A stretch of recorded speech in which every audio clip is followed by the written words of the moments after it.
Assalamualaikum warahmatullahi wabarakatuh. Perkenalkan, nama saya Safira. Di sini saya menjelaskan tentang apa yang dimaksud dengan kesehatan bank. Kesehatan suatu bank dapat diartikan sebagai kemampuan suatu bank untuk melakukan kegiatan operasional perbankan secara normal dan mampu memenuhi semua kewajiban dengan baik dengan cara-cara yang sesuai dengan peraturan perbankan yang berlaku. Kegiatan perbankan yang pertama adalah kemampuan menghimpun dana dari masyarakat, dari lembaga lain, dan dari modal sendiri. 2. Kemampuan mengelola dana. 3. Kemampuan untuk menyalurkan dana ke masyarakat. 4. Kemampuan memenuhi kewajiban kepada masyarakat, karyawan, pemilik modal, dan pihak lain. 5. Kemampuan peraturan perbankan yang berlaku. Menurut konsep Bank Indonesia, mengapa kesehatan bank perlu dijaga? Karena sebagai pembentuk suatu kepercayaan nasabah, pentingnya kesehatan bagi bank merupakan ujung pembentuk kepercayaan masyarakat dalam dunia perbankan, sehingga masyarakat akan tetap bertahan dan terus berkontribusi dalam perkembangan dunia perbankan itu. Semangat etos kerja tetap terjaga, sama seperti halnya manusia yang harus selalu tampil prima untuk menjaga kesehatannya.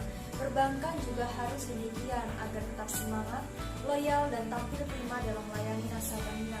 Sarana dalam menetapkan strategi marketing suatu bank. Jika kondisi bank sehat, tingkat layanan kepuasan nasabah terhadap bank akan semakin tinggi. Hal ini akan sejalan dengan strategi marketing bank dalam membentuk brand perbankan itu sendiri. Dengan demikian, akan semakin banyak masyarakat yang akan terikat ikut berkontribusi dalam perkembangan dunia perbankan. Sarana pusat pertumbuhan ekonomi. Jika kesehatan bank berkurang, maka yang terjadi pertumbuhan perekonomian di masyarakat akan lesu. Hal ini juga akan berdampak pada bank pusat yang akan melemah. Dari mana sumber-sumber dana yang dapat dihimpun bank umum untuk selanjutnya disalurkan? Sumber-sumber dana bank. Yang pertama adalah dana yang bersumber dari bank itu sendiri. Sumber dana ini merupakan sumber dana dari modal sendiri. Modal sendiri maksudnya adalah modal setoran dan para pemegang saham. Pencairan dana terdiri dari yang pertama setoran modal dari pemegang saham, maksudnya adalah setoran para pemegang saham lama. 2. Cadangan bank, maksudnya adalah cadangan laba pada tahun lalu yang tidak dibagi kepada para pemegang sahamnya. Cadangan ini sengaja disediakan untuk mengantisipasi laba tahun yang akan datang. 3. Laba bank yang belum dibagi, merupakan laba yang memang belum dibagikan pada tahun yang bersangkutan sehingga dapat dimanfaatkan sebagai modal untuk sementara waktu. 2. Dana yang berasal dari masyarakat luas. Sumber dana ini merupakan sumber dana terpenting bagi kegiatan operasi bank dan merupakan ukuran keberhasilan suatu bank jika mampu membiayai operasinya dari sumber dana. Pencairan dana. Dari sumber ini relatif paling mudah jika dibandingkan dengan sumber dana lainnya. Dan pencairan dana ini dari sumber dana ini paling dominan. Sumber dana dari masyarakat luas dapat dilakukan dengan bentuk yang pertama dengan rekening giro. Demand deposit yaitu simpanan yang penarikannya setiap saat dengan cek, bilet giro atau tunai. 2. Rekening tabungan saving deposit. Dana yang penarikan dengan syarat tertentu, buku tabungan, ATM, dan lain-lain dan tidak dengan cek atau bilet giro.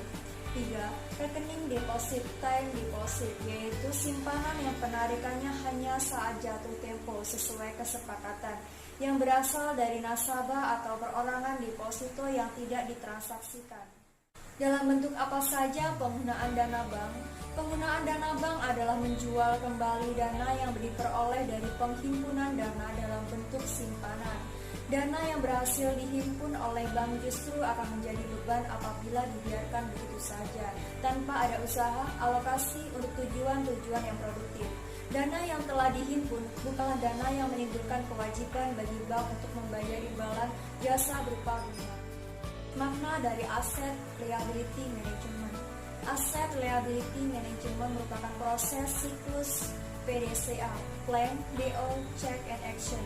Terdapat pengumpulan proses, analisis, laporan, dan penetapan strategi pengelolaan aset dan kewajiban dengan tujuan mengeliminasi resiko-resiko yang ada untuk mencapai tujuan tertentu. Jenis-jenis kewajiban liability. Yang pertama, kewajiban lancar.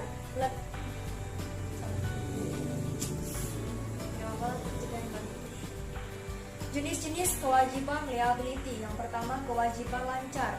Liabilitas jangka pendek. Kewajiban lancar jangka pendek ini merupakan kewajiban yang pelunasannya akan dilakukan dalam jangka pendek 1 tahun atau kurang. 2. Kewajiban tidak lancar. Liabilitas jangka panjang. Kewajiban tidak lancar merupakan kewajiban yang pelunasannya akan dilakukan dengan sumber aktiva yang lain, di mana periode pelunasan pinjaman tertentu dalam jangka waktu lebih dari 1 tahun. Biasanya terdiri dari utang jangka panjang, obligasi pensiun, dan lain-lain. 3. Kewajiban kontingensi.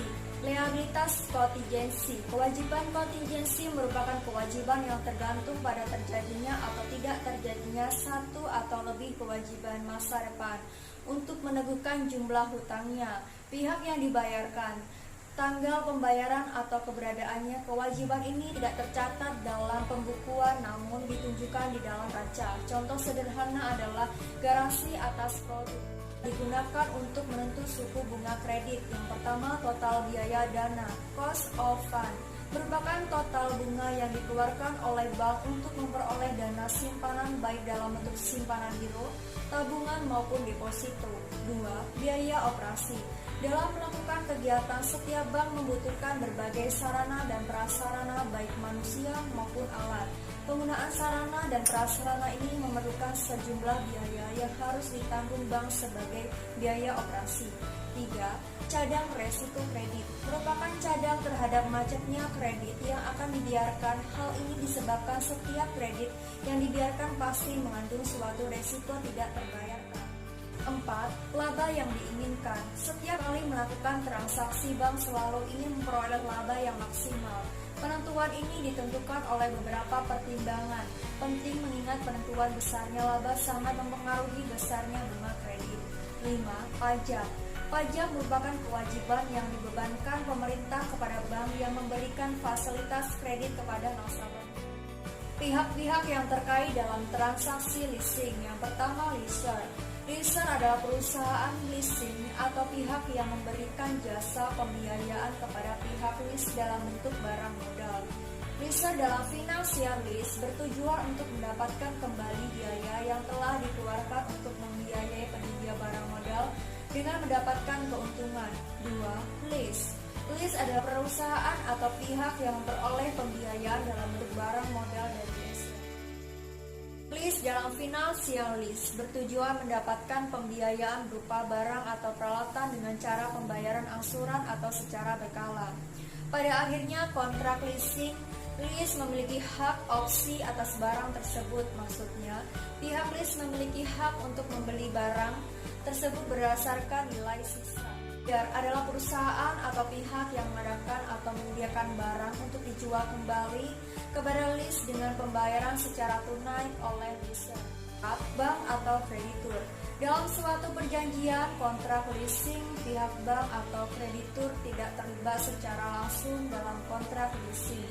Namun, pihak bank memegang peranan dalam hal penyediaan dana kepada leaser, terutama dalam mekanisme leverage lease, di mana sumber dana pembiayaan leaser diperoleh melalui kreditor. Kelompok Independent Leasing Company. Perusahaan leasing jenis ini mewakili sebagian besar dari industri leasing. Perusahaan tipe ini berdiri sendiri atau independen dari supplier yang mungkin dapat sekaligus sebagai pihak produsen barang dalam memenuhi kebutuhan barang modal nasabah. Perusahaan dapat membelinya dari berbagai supplier atau produsen kemudian di-lease kepada pemakai. Lembaga keuangan yang terlibat dalam kegiatan usaha leasing misalnya bank-bank dan pula disebut sebagai leaser independen. Hal-hal yang harus dimuat dalam perjanjian leasing lease agreement. Yang pertama, jenis transaksi sewa guna usaha. 2. Nama dan alamat masing-masing kedua belah pihak. 3. Nama, jenis, tipe, dan alokasi pengguna barang modal.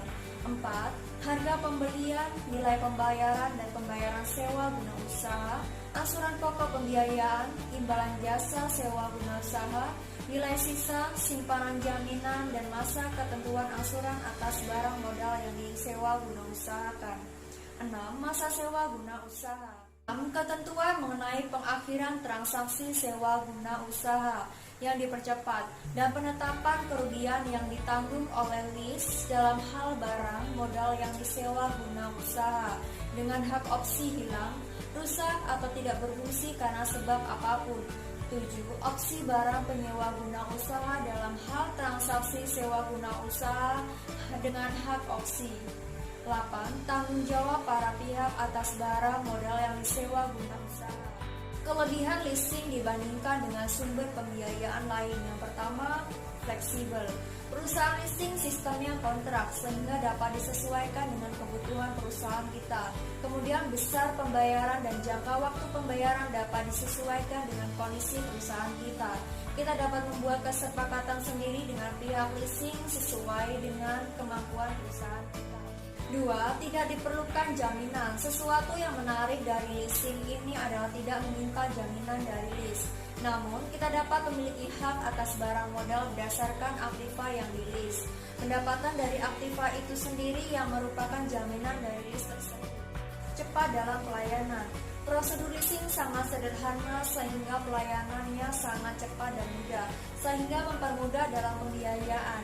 Lease akan dengan mudah mendapatkan barang-barang yang dibutuhkan untuk modal usaha. 4. Capital saving. Capital saving yaitu leaser membiayai 100% untuk barang atau modal yang kita butuhkan. Dengan adanya pembiayaan oleh leaser, maka dapat menghemat modal bagi perusahaan lease sehingga modal yang dimiliki oleh lease dapat digunakan untuk keperluan lainnya. 5. Pembayaran angsuran diperlakukan sebagai biaya operasional. Ini yang menarik, pembayaran angsuran dapat dimasukkan ke dalam biaya operasional perusahaan. Pembayaran lease dihitung dalam penentuan laba rugi perusahaan, jadi diperhitungannya dari pendapatan sebelum pajak, bukan dari laba yang terkena pajak. 6. Sebagai pelindung inflasi. Leasing juga dapat menghindari resiko penurunan nilai uang yang disebabkan oleh inflasi. Jadi, lease sampai kapanpun akan membayar dengan satuan moneter yang lalu terhadap sisa kewajiban hutangnya. Berikut informasi yang dapat saya sampaikan, semoga bermanfaat. Saya akhiri, wassalamualaikum warahmatullahi wabarakatuh.